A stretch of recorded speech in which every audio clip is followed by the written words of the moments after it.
Hey guys, back with another video, and today I just want to talk about whether or not you should start selling your Pokemon investments at the moment. And really quick before the video starts, I did make a Discord server. I will leave the invite down in the description and comment section, so feel free to join. And I will be giving away 1 Mega Charizard X EX Ultra Premium Collection away for free in my Discord if my channel reaches 500 subscribers. If not, I will be selling it for MSRP on the release date in my server. So if you are interested, then join the server and subscribe, But let's get started. In my opinion, short and simple, if you are in any kind of credit card debt, then right now you should be selling off your investments to make sure you paid it off completely. And credit card debt isn't a joke, it's 31%, 27 to 31% every year, which comes out to around 2.5% every month. And sure, your investments at the moment is outperforming the interest, but you don't know when the market is going to die. At the moment, it seems like the Pokemon market is going to boom forever, but that is not a risk you should be willing to take if you are heavily in credit card debt. You should be selling off your investments and paying the whole entire loan off, because if the market does die and your collection collapses and it reaches a point where you can no longer just sell off the whole thing to pay off the loan, then you are in a very, very, very bad situation. And at that point, if the market collapses and everything goes stagnant, people aren't going to be willing to pay 80 or even 70% for your collection. They're going to be offering you 50, 60%. And that's just a shame, because you can't be spending all this time investing into Pokemon products just to sell your collection for 50%. So if you are in any kind of debt right now, sell your collection for 80%, 75%, pay off the debt so you can hold on to the rest of your collection stress free. So that's the first scenario. If you are in debt, then you should start selling right now, because Q4 is approaching, where everyone is shopping for Christmas gifts, Thanksgiving gifts, all these holidays. So people are going to be willing to spend money right now. And sure, I do understand that some people are waiting for 30th anniversary, but that is 8 months away. No one knows what's going to happen with Pokemon then. I think selling toward 30th anniversary is a risk, but I will be taking that risk because I am not in any kind of debt at the moment. My credit cards are all paid off, so I will be taking that risk. I might sell off a couple items right now and then sell more towards the 30th. But if you are in credit card debt, do not take that risk. Sure, the market can continue to go up, but who's to say it can't collapse any moment? We have been going up, straight up, for a whole year at the moment. So yeah, if you are in any kind of debt, sell it off right now. And the second scenario is, if you invested into the Sword and Shield, Sun and Moon era when everything was dead and stagnant, I do believe that you should start taking some profits. Fusion Strike, if you bought it at $80, Lost Origins, if you bought it at $80, and Evolving Skies, you should still hold on to, in my opinion.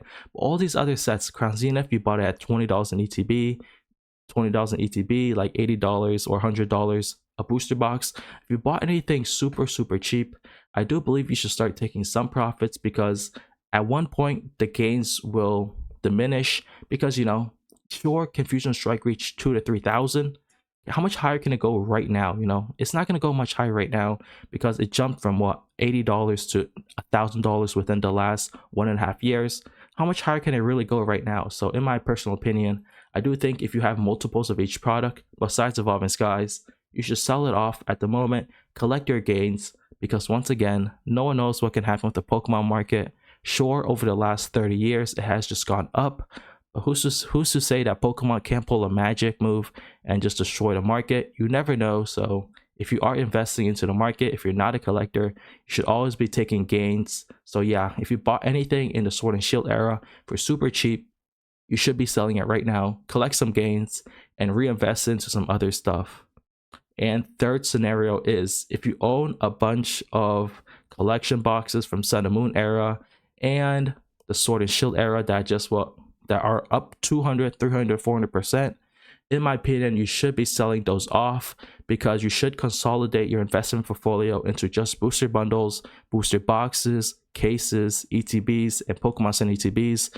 You don't really want to own a bunch of collection boxes, because who really wants that?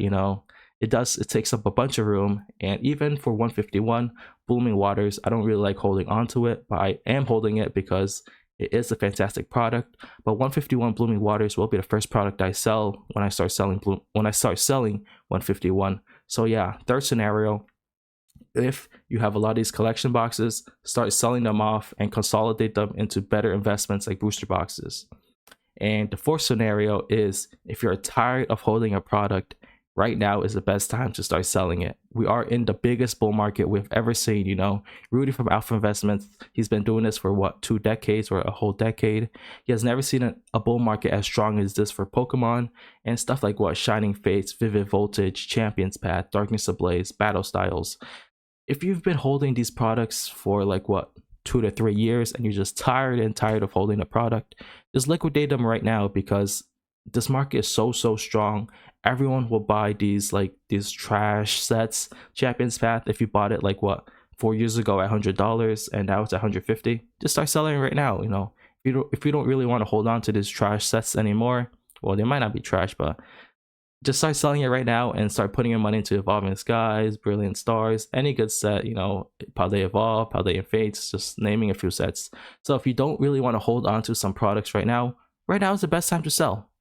And however, if you don't have any credit card debt, and if you don't mind holding on to any products, you know, you're financially set, you don't care what happens to the Pokemon market, then by all means, just continue to hold on to your investments.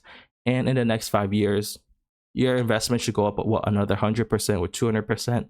So yeah, if you fall into any of those 4 scenarios, whether you're in credit card debt, you're up massively in gains, whether you have a bunch of these niche ancillary products like collection boxes and all that stuff, you should be selling it off a portion of your investment to, you know, take profits and pay off the stuff. And you know, you should sell some stuff to pay yourself too. You know, invest into some cool singles for your personal collection. But yeah, that's the gist of the video. Thank you guys so much for watching, and I'll catch you guys next time. Peace.